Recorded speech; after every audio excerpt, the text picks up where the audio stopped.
Yes, Bumbo Janine, ang ating Regional Disaster Risk Reduction Management Emergency Operations Center ay patuloy ang ating monitoring and coordinations sa ating mga local DRRMOs na laging handa ang ating mga kababayan sa ganitong mga panahon na kailangan nating maging pangliligtas, no, sa paglagasa ng itong si Paulo. Okay, sir. So, yung mga sir, ating mga evacuation centers at yung mga packs po natin, already po ang mga ito, sir, lalong-lalo na at nasa signal number 4, some part of Ilocos Sur and La Union, ayun, dito sa Region 1. Yes, Bobo Janine. So far, sa status ng ating mga evacuation centers ay talaga namang laging handa. Ano po? Sa ngayon po, sa report po natin ngayon, Bombo Janine, ay ang La Union ay nakapagtala ng mga preemptive evacuation na, lalong-lalo na po sa bayan ng Bawang, Luna at Bacnotan. So parte naman, Bombo Janine, ng Ilocos Sur, we have Sugpun with 5 families, no? And Tagudin, meron tayong 56 families with 140 individuals and 63 families and 177 individuals naman dun sa isang evacuation center nila, Bombo Janine. And same true with Dagupan City, may 5 families and 19 individual na nagkaroon ng preemptive evacuation. Wala po bang nagiging problema sa pag-evacuate ng ating ng mga residentes? Kasi minsan ang nagiging challenge ay may mga ilan na ayaw lumikas dahil nga maiiwan yung kanilang mga ari-arian, ganun, sir. Bombo Janine, sa masusing pakikipag-ugnayan sa ating mga DRRMOs and then sa ating mga barangay DRRM committees ay ang ating mga kababayan naman ay nagkukusa ng sumusunod dun sa ating mga local authorities. Pag sinabing mag-preemptive evacuation ay okay naman, kumbaga sumusunod naman yung ating mga kababayan. Kasi alam po nila na ang akibat ng katigasan ng ulo ay kung minsan ayun, dudulot ng hindi magandang expectations.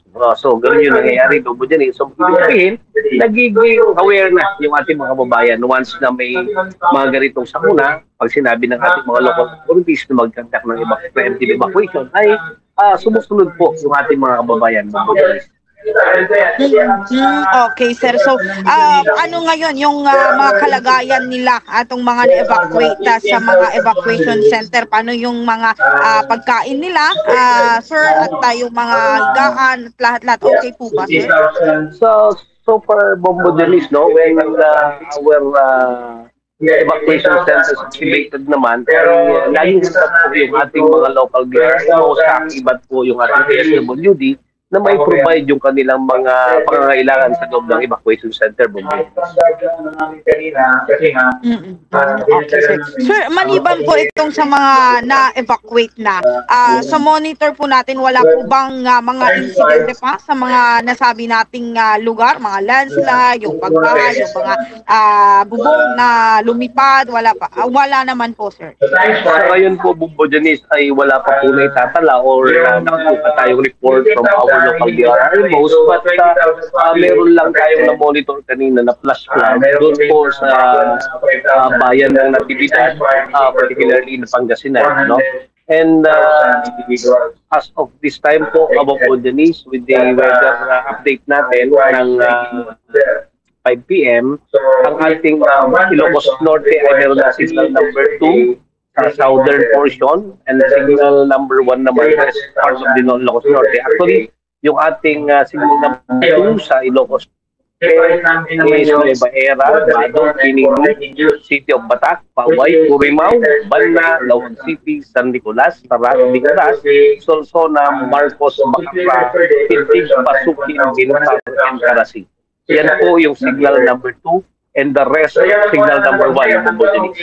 Here naman in Ilocos Sur ay signal number 3, La Union signal number 3, Pangasinan signal number 2, and Dagupan signal number 2, Bombogen.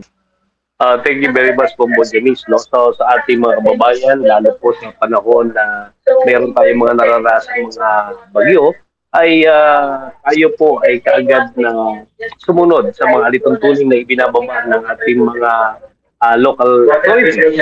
No? And as of now po, mayroon tayong mga gale warning and storm surge warning na inilabas ng ating pag-asa sa ating mga kababayan na ay bawal pa pong pumalaot sa panahon na to at manatili po na nakaantabay sa ating mga radyo, makinig sa mga and once again, maraming salamat po at ingat po ang bawat isa. Magandang hapon po.